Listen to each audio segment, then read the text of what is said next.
Hi, this is Josiah Owen with Expert Village, and today we'll be talking about making meatless lasagna.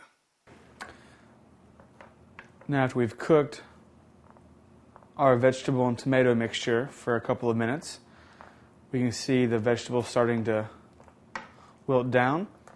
We can go ahead and add our seasoning. Got our 3 teaspoons of fresh basil.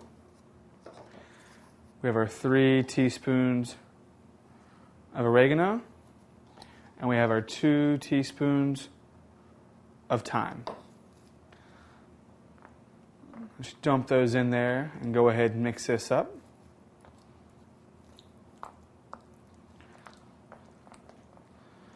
And make sure to evenly distribute all the seasoning